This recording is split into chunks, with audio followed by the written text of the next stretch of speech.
నగరంలోని 45వ డివిజన్ పరిధిలోని మంకమ్మతోట కాలనీలో కాలనీవాసుల ఆధ్వర్యంలో ఏర్పాటు చేసిన ఆత్మీయ సమ్మేళనం కార్యక్రమం ఘనంగా జరిగింది.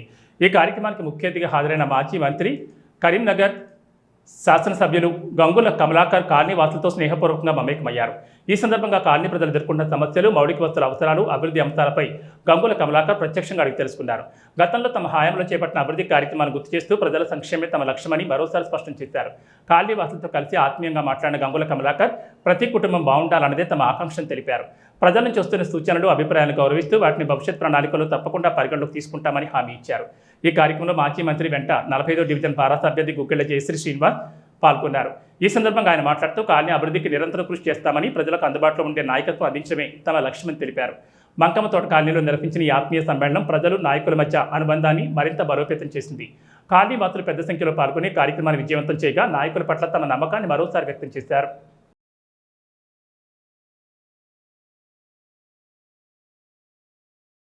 నిధులు వరదలాగా తీసుకొచ్చినాం.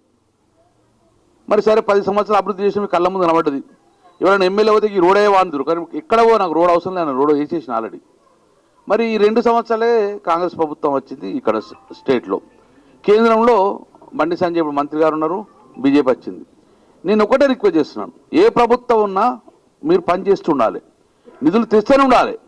కానీ 2 సంవత్సరాలే కేంద్ర మంత్రిగా ఉన్న బండి సంజయ్ 2 రూపాయల బిల్లు తెచ్చిన ఉండగా నేను ఓట్లాడని చెప్తున్నా, మళ్ళీ బహిరంగ చెప్తున్నా. తేలే 2 రూపాయలు, మరి ఏం చేస్తున్నాను మీరు? కొన్ని రాష్ట్ర ప్రభుత్వం ఏం తెచ్చిందా? లేదు. రాష్ట్ర ప్రభుత్వం 2 రూపాయలు తెలియదు, నాకు కేంద్ర ప్రభుత్వం 2 రూపాయలు తెలియదు. ఎవరి అంటే మరి మేము తెచ్చిన పరిశ్రమ చేయమంటే మేము తెచ్చిన పరిశ్రమ ఆపేసిండ్రు, అన్ని పనులు ఆపేసిండ్రు. ఇంకా కేబుల్ డ్యూటీ చేస్తే దాన్ని ఆపేసిండ్రు, వెంకటేశ్వర టెంపుల్ కడితే దాన్ని ఆపేసిండ్రు. ఎటు పోయినా కూడా డెవలప్మెంట్ ఆపేసిండ్రు. నేను ఒకటే చెప్తున్నాను, డెవలప్మెంట్ ఆపకండి, డెవలప్మెంట్ కంటిన్యూ కావాలి. కానీ వీళ్ళతో చేతన అయితే లేదు. 2 సంవత్సరాలు 2 రూపాయలు తెలియదు, ఇంకా 3 సంవత్సరాలు మాకు ఓట్లు ఎత్తే మేము అలా ఎత్తామట. 2 సంవత్సరాలు నువ్వేం లేకపోతే మనం 3 సంవత్సరాలు ఏం చేస్తావు? ధ్వంసం చేస్తారు, వీళ్ళు ధ్వంసం చేస్తారు. నేను ఒక్కటి మాత్రం చెప్పగలుగుతా, నాకు తెలిసేది మళ్ళీ కాంగ్రెస్ గవర్నమెంట్ వస్తుందమ్మా నాకైతే లేదు. ప్రజలందరూ విరక్తి పుట్టింది కాంగ్రెస్ తోటి. ఈ బీజేపీ నా జీవితంలో ఇక్కడ బీజేపీ గవర్నమెంట్ ఫామ్ కాదు, కరీంనగర్ నిజామాబాద్ ఉంటారు. మళ్ళీ గవర్నమెంట్ కంపల్సరీ తెలంగాణ గవర్నమెంట్ రావాలి, కేసీఆర్ గవర్నమెంట్ రావాలి, ముఖ్య భూమిక పోషిస్తాం. మళ్ళీ నెక్స్ట్ గవర్నమెంట్ ముఖ్య భూమిక వస్తాం. నా ఉద్దేశం ఏంటంటే కరీంనగర్ నెంబర్ 1 స్థానాలు తీసుకోవాలి. నా లక్ష్యం అది ఒక్కటే. మన బిడ్డలు ఇక్కడ మంచి అద్భుతంగా పనిచేయాలి. భూములు అమ్ముకుందాం అంటే కూడా కొనుగోలు దిక్కులేదు, ఇప్పుడు అంత పరిస్థితి వచ్చింది. సో నేను ఎందుకు మీరు రిక్వెస్ట్ చేస్తున్నాను ఇప్పుడు అంటే, దయచేసి డెవలప్మెంట్ చేసింది నేను, మీ కళ్ళ ముందు కనబడ్డది, మీ కళ్ళ ముందు డెవలప్మెంట్ చేసిన. సీఎం అసలు తీసుకొచ్చిన, ముఖ్యమంత్రిని ఒప్పించేసి ఎక్కడ పట్టుకొచ్చినా దండం పెట్టి పట్టుకొచ్చుకున్నా. కానీ ప్రభుత్వాలు ఫెయిల్ అయిన రూపాయి తీసుకురా, రూపాయి బిల్ల తీసుకురాలి. మళ్ళీ డెవలప్మెంట్ చేసిన 10 సంవత్సరాలు నేనే, రేపు డెవలప్మెంట్ చేసే బాధ్యత కూడా నాది. ఇంకా 3 సంవత్సరాలు నేను ఎమ్మెల్యే ఉంటా, ఎవరు కూడా తీసుకురారు, వెళ్తా కాదు కూడా. కాబట్టి నేను ఏమంటాను, దయచేసి ఇప్పటికే అవినీతిమయమవుతాను, రోజు పొద్దులేసి అవినీతిమవుతుంది. నేనేమన్నా మంచి పని చేస్తుంది జయశ్రీ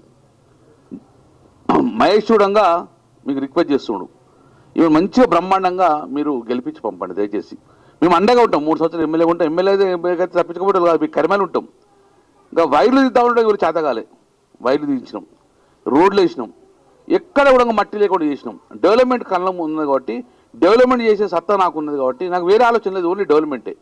ఇంకా అగ్రగామ తీసుకుపోవాలనే ఉద్దేశంతో దయచేసి బల్దీ అంటే మున్సిపాలిటీ పొద్దున్న లేస్తే ప్రజలకు అందుబాటులో ఉంటుంది, దాన్ని మళ్ళీ అవినీతిమయం చేసుకోకుండా చూసుకోండి. మేము డేగకాన్లకి చూస్తాం, మా కార్పొరేటర్ దయచేసి గెలిపియండి. డెఫినెట్గా మేయర్ కొట్టుకొస్తాం, మీరు గెలిపించి పంపండి, మేము మేయర్ కొట్టుకొస్తాం. మహేష్కు సరే కొంతమందికి అవకాశం రాకపోవచ్చు, కానీ గంగుల కమలాకర్ మహేష్ని అప్పుడు గుర్తుపెట్టుకుంటాడు. 100% ఈ మున్సిపాల్లో మళ్ళీ ఆయన పంపిస్తే ఏర్పాటు చేస్తా, కోఆప్షన్ సంఘాలతో ఇట్లా పెట్టుకొని మళ్ళీ పంపించేస్తా. ఆయన కూడా ఒక ప్రెజర్ ఉన్నది, నువ్వు మా పార్టీకి రా, ఈ టికెట్ ఇస్తా. కానీ ఇప్పుడు చాలామంది పార్టీ మనలో పరిస్థితి ఏందమ్మా, ఎవడు దేకుతలేడు. మాకు కూడా ఆఫర్లు వచ్చినాయి, కానీ ఒకటి ఏంటంటే న్యాయంగా ప్రజల మన్నలు పొందిన వ్యక్తిగా మంచి పనిచేసిన నాయకుడికి గుర్తింపు ఉంటుంది. ఒకసారి 2 సార్లు రాకపోవచ్చు, కానీ లైఫ్ లాంగ్ కూడా పేరుంటుంది. కాబట్టి దయచేసి మీరందరూ ఆశీర్వదించండి.